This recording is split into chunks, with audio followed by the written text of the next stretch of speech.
Good afternoon, family. Thanks for checking out today's video. If you are new here, my name is Jonathan, and I created this channel as a way to record my progress as I work towards my goal of losing 300 pounds in 3 years. If you'd like to join the family, hit that subscribe button down below. Also, click on the bell icon so you get alerted when I go live or post new videos. If you'd like to participate on the discussion, you can join me most weekdays where I go live on YouTube around 4 p.m. Central Time, or outside of YouTube, you can consider joining the Discord I created. There is a link for that down in the description below. Also, down in the description below is a link to a Pinterest board. A lot of times people ask me what food I've been eating to help me with my weight loss. That Pinterest board's a great place to see a lot of our favorite recipes. Today is day 817 of my 3-year challenge to lose 300 pounds. I've used a combination of extended water fasting and a whole food, plant-based, salt, oil, sugar-free diet to lose 240 pounds so far. I am about 9 months away from the 3-year mark. I'm very excited to reach my weight goal here by the end of the year and then live the rest of my life at a healthy weight. If anybody has any non-scale victories, I'd love to hear your non-scale victories. If you have any on-scale victories, I love hearing those as well. If you're succeeding with your diet, let us know what you're doing to succeed. If you're struggling, let us know what's causing some of your struggles. And at the end of the day, what are some things that you are going to do that will make staying on your diet easier than the alternative? Let's switch to the main here. Hello. How's it going? Cindy and Christy and Rick and Pretty Girl's mom, Art Tiny Acres, Rebecca. Hello, everybody. I hope that you had a wonderful day since yesterday. As always, busy with raising the kids and working, so I have been very busy myself. Gonna go ahead and that's not what I want. Start that here. We'll go over the food here. Carrie's checking in saying hello. Hi all. Hi Carrie. Hopefully everything's going great at home. So let me see what I did about food photos. Oh, I took a really pretty food photo last night. So if you guys, I know many of you have been following along, we have been enjoying the Chef AJ's reboot, or we've been working on Chef AJ's reboot. And something that we've noticed for the first couple recipes here is that we've made quite a bit of food. So we've actually been having leftovers a little bit here the past couple days. And yesterday was no different. This was like the sweet potato soup. This was actually a soup that I took some brown rice and I mixed it all together. Just added the brown rice to give it some more volume. And I ended up having a couple bowls of that last night. It was wonderful meal last night. I did have some fruit that I didn't take a photo of, but we were running out of fruit. I think I ate the last oranges that we had last night. Yeah, I had that for dinner last night. And then this morning, like I kind of have been saying, I've been pushing my breakfast till a little bit later in the morning. So at about 11 a.m. today, I ended up having my breakfast. The first photo here is much blurrier than I realized that it was going to be, but I did start my day, or start my the food for the day with a bag of broccoli. And I didn't end up having any California balsamic. And so I just ate the broccoli with no seasoning, no flavoring. Very enjoyable, just plain as it is. And then after the broccoli, I had our standard oatmeal. Yeah, no, it was the broccoli picture that was blurry. But yeah, that has been the food I had. Carrie did not end up going or coming into work today. Our youngest kids were sick, so they stayed home today from school. So she didn't come in, and I didn't bring anything for lunch. Part of me pushing my breakfast to later in the morning has really caused me to not be being very hungry after that. I mean, because I'm eating my breakfast kind of normally when, about when people are eating, lunch almost. So pushing it a little bit or having not having any lunch has been fine the last few days for me here.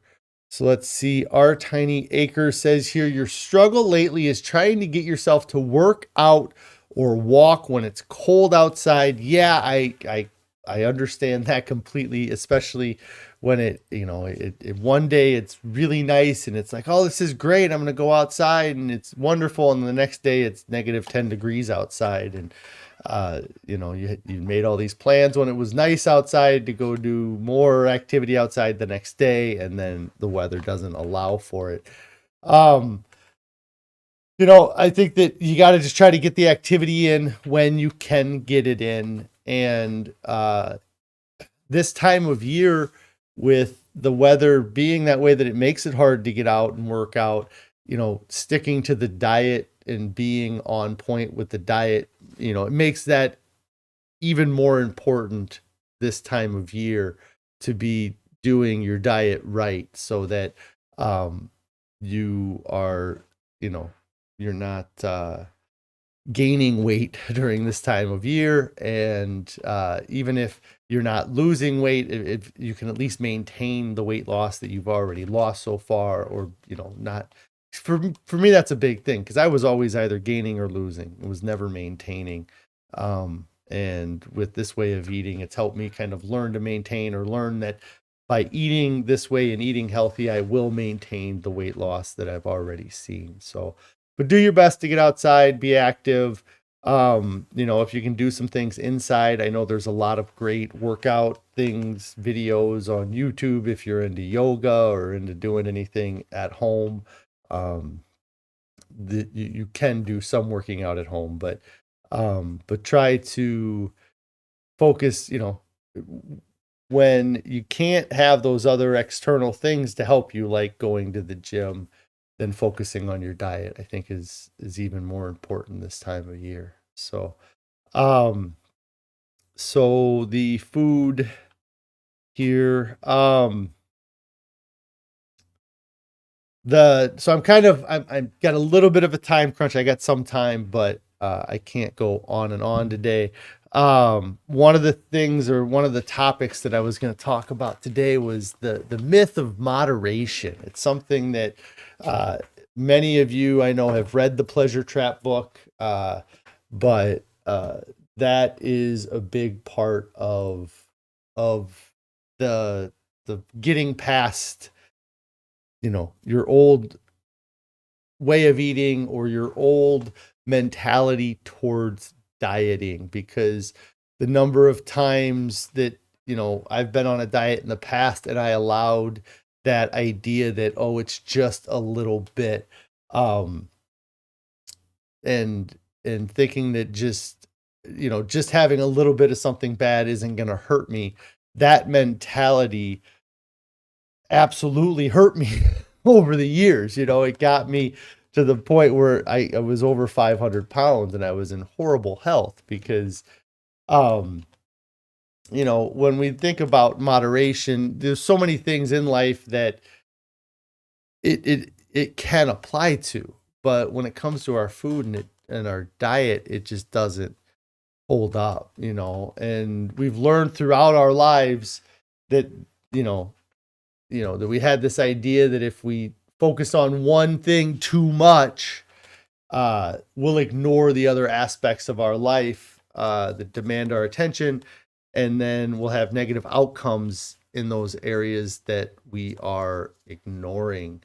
But the two myths of moderation that they talk about in the Pleasure Trap book is the myth of moderate consumption and the myth of moderate change. And the myth of moderate consumption is that any lifestyle habit is healthy and acceptable provided it's practiced in moderation. You know, I can have some lemon cream pie as long as I only eat a little bit of it. Hey, Janet, thanks. I hope everything's going great for you today.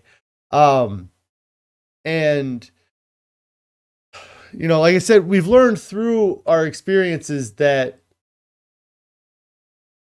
moderation is the best way to live in some ways. But if we focus on one thing too much, the other things get ignored.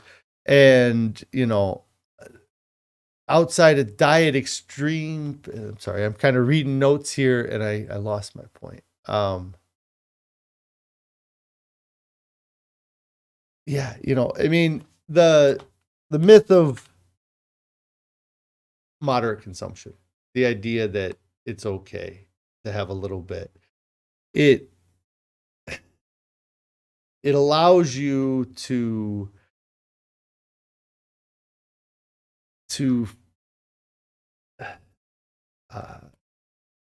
it allows, I'm sorry, hey Rick, hey Barb, hello everybody. Let me try to regain my thought process here. So it is natural. We have this natural inclination towards the, you know, moderation. We don't want to focus on one thing too much, because if we focus on our job too much, then our family life will suffer. Or, and when, yeah, so we've learned that through our life experiences, because if we focus on these things, that moderation is the best way to live. And outside of diet, extreme positions are often wrong, you know, far left or far right views.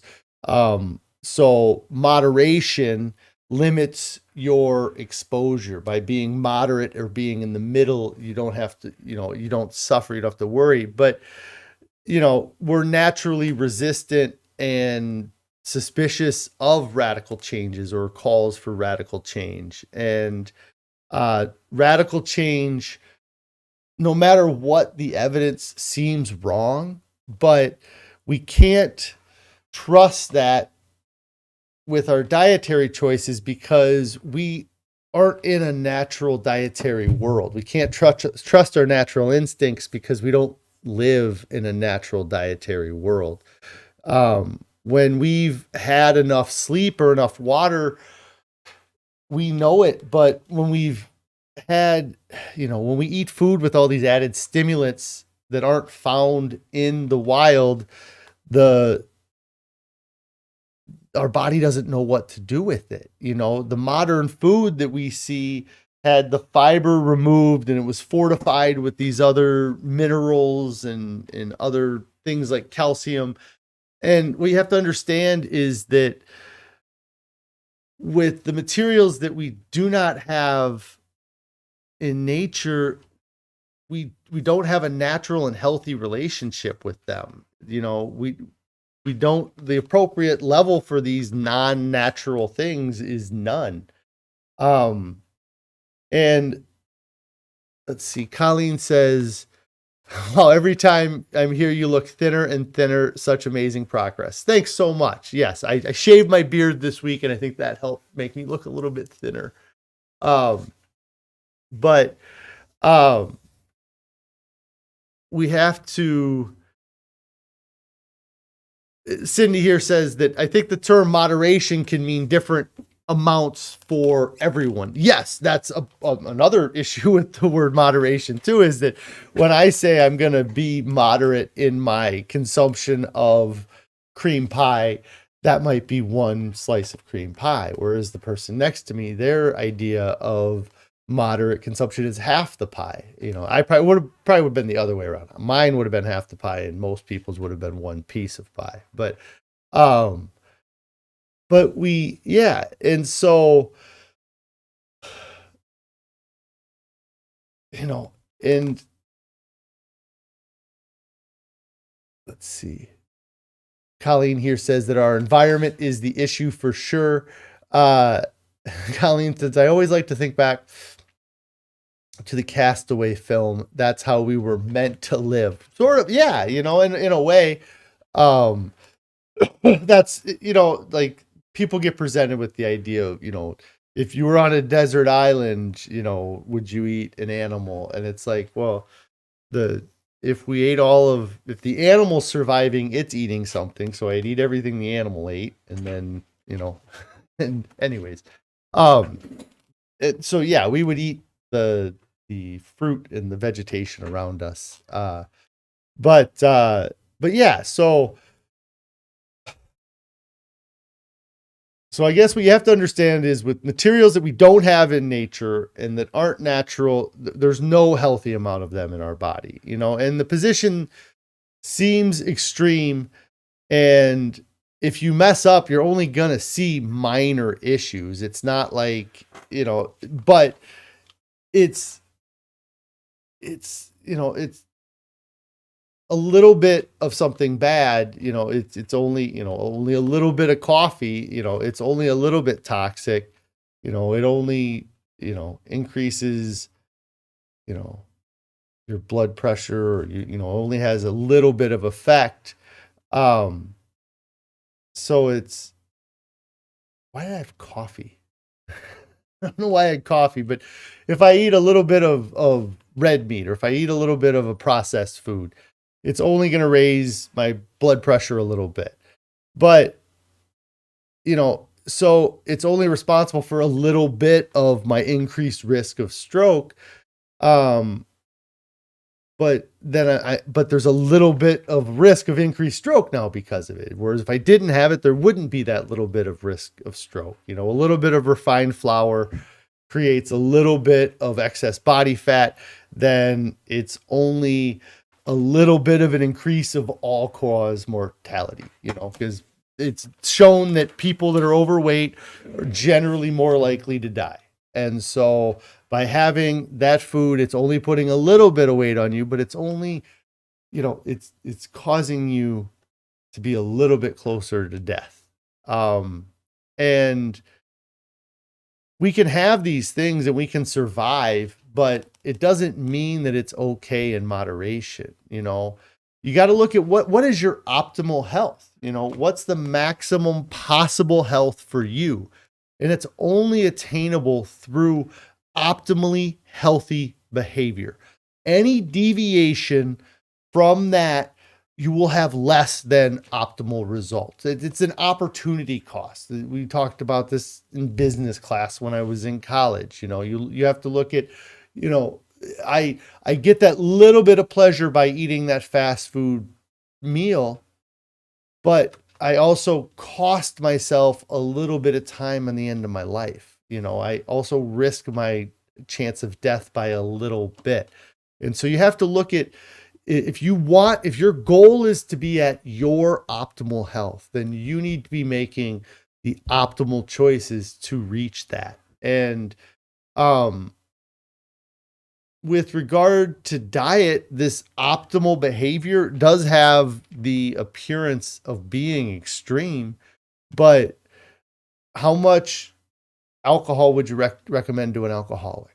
Like how much flour are you going to recommend to somebody who's obese? How much fast food are you going to recommend to somebody who has a problem with being overweight? It's the only acceptable amount is 0. And,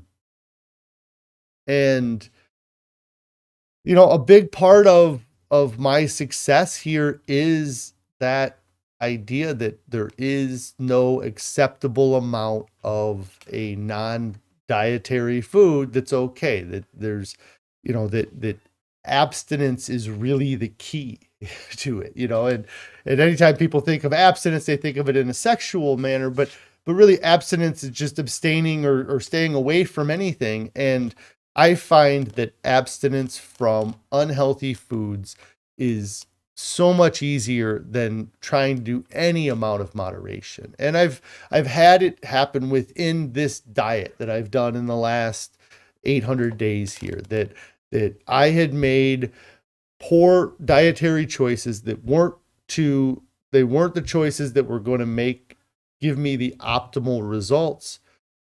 But because I allowed myself to have that fast food or have that snack food that isn't on my diet, it opened it up for me to do it again too. Like once you did it once you break that chain of consistency and chain of being on track, then it's so much easier to be like, well, I just did it last week and I survived. I can do it again today and survive. And then it's 2 days later. It's like, well, I did it 2 days ago and a week ago, so I survived. So you do it. And then it's like, well, I did it yesterday and 2 days ago and a week ago. And then you start doing it every day. And you really have to be careful here. Colleen says, you find yourself fearful how you manage traveling and socializing if you only eat whole food plant-based. The amount of preparation makes you cringe and stick to some vegan junk food. Yes, that's fear of traveling, fear of social places, is something that we have dealt with. We again, during this diet, we've dealt with it some. Like Christmas of 2021, I think, we were eating foods that weren't 100% whole food plant-based all the time. And what for me, I always go back on the, well, I went 42 days without eating. I can go a few more hours without eating. So I really try to push myself to, if I get stuck in a position where I don't have food, that I can make it through till I can get to food. But it is preparation. It's taking the time to make sure that you eat plenty of food before you go out. It's being okay with sitting in a social situation and just drinking water at the dinner table. Carrie's had to deal with this more than me, just because she's had more social interactions than I. The most recent one, she brought her own bottle of California balsamic with her to the restaurant, got their salad, probably paid a fortune for some iceberg lettuce and some shredded carrots, and then put her own dressing on it. So she was able to eat and not cause too much of a fuss in front of people. But it's just getting comfortable with it and realizing that you are sacrificing your optimal health for that momentary pleasure, for that momentary relief of the discomfort you're worried about. You're worried about being being uncomfortable in front of your friends, or making a scene, or being, sticking out. And you have to weigh that with the health consequence at the end of your life. That some vegan junk food you're eating is what that little bit of increase of blood pressure or increase of body fat that's putting on you, is that worth what you might be giving up on the back end? Is it costing you 10 minutes of your life? Is it costing you 10 years of your life? Or is, so you have to weigh it. You have to figure it out. But let's see. Cindy here says moderation can be the gateway for more and more unhealthy choices. Yes, and that's kind of what I talked about too, with once you make that bad choice, it's so easy to justify making the next bad choice. Like when I look at the food, the snack food, there might be candy laying around, or chips at home. And when I look at those bags of chips now, I see, I might have a fleeting moment of, oh, that would, those would be enjoyable.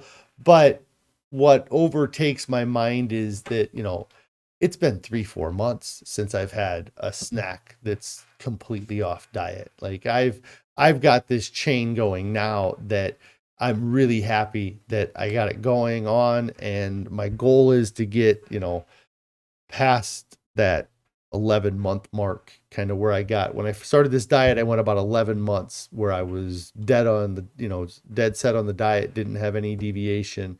And then for about 11 months, I struggled with trying to get back into the groove of getting back on diet. And now, here for the past few months, I've been back in my groove, and I feel amazing being back in my groove. And the scale is showing me the results I want to see because I am staying committed to it and I'm not succumbing to the myth of moderate consumption. The idea that, oh, I see that bag of chips. What would it hurt for me to just have one or two one or two of those? Well, at this point, it might be the difference between me getting to my goal by October 31st and not. Like at this point, it's that snack food is is keeping me from reaching my goal. And so that's really what I look at.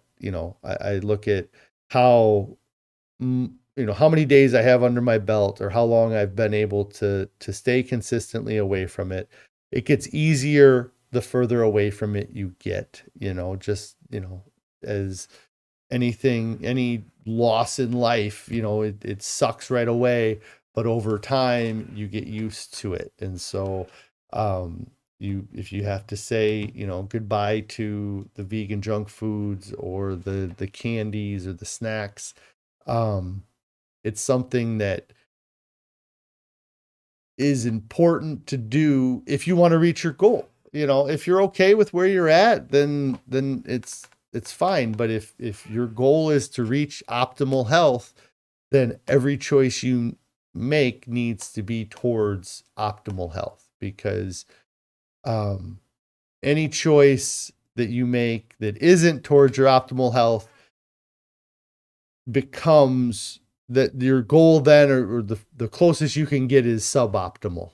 Even if it's just one level lower, you can't, you might only be 1 foot from the top of Mount Everest, but you're still a foot away from there. And every time you make that bad choice, it takes you a foot further away from reaching that peak that you're trying to get to, reaching that goal you're trying to get to.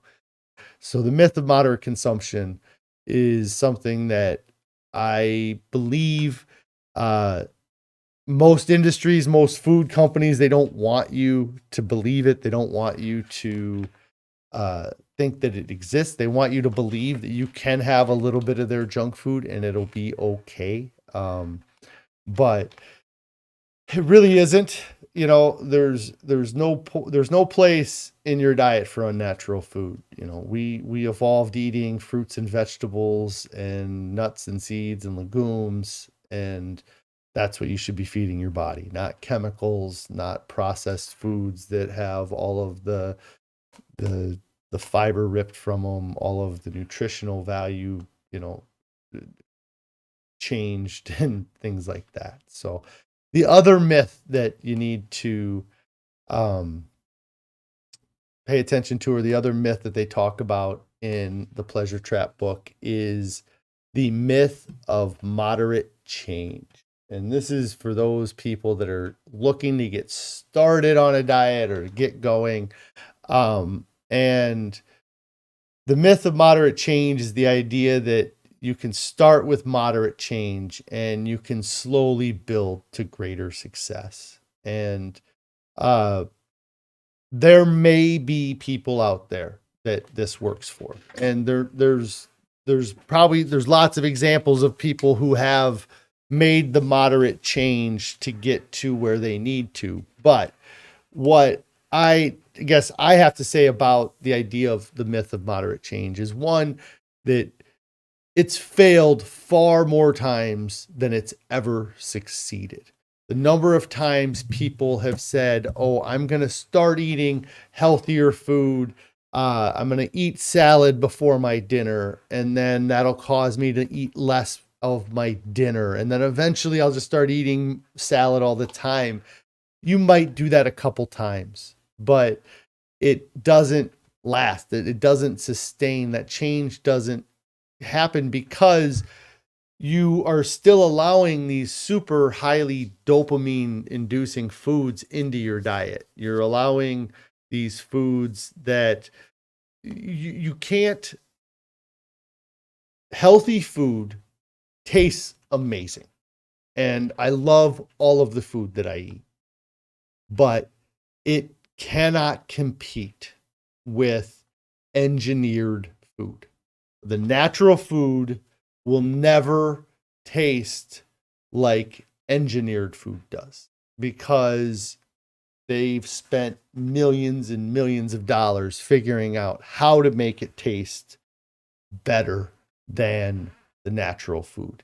What it does to you is worse than the natural foods, but what we really only care about is the taste buds, that taste pleasure that we first get when we put it into our mouth. And so the idea that you're going to slowly start enjoying healthy food by incorporating it into your diet is a myth. And it just keeps you from reaching your goal faster too. So if your goal is to lose 100 pounds and you want to do it over the course of the next year, and you are going to do it by making these moderate changes, you're going to make these moderate changes, then, many times any changes that you make in the dietary realm from what you were eating, you're going to see some success. But if you want to reach your goal to lose 100 pounds and you are doing it through moderate change, then that first month you may lose 10, 20 pounds. But if you would have just changed everything instead of done it moderately, then maybe you would have lost 20 or 30 pounds. Like it's that opportunity cost. It's that the difference by doing that change slowly, by moderately changing, you are doing better than you were, but you're not doing as good as you could be doing. And the other part of that too, like I said, is that it doesn't really work. People don't make the final change. And then you end up blaming this diet that you didn't actually do for your poor results. You say, okay, I'm going to start eating a keto diet. I'm going to start eating a Mediterranean diet. I'm going to start eating a vegan diet, whatever diet you start eating, but I'm going to slowly transition to eating a vegan diet. So you cut out red meat from your diet, but you're still eating chicken every day. Or maybe you get, a few steps in, but once you cut out something, you cut out dairy, and then the diet starts to suck, and you are fighting this. You're trying to lose weight. You're not losing as much weight as you want to lose.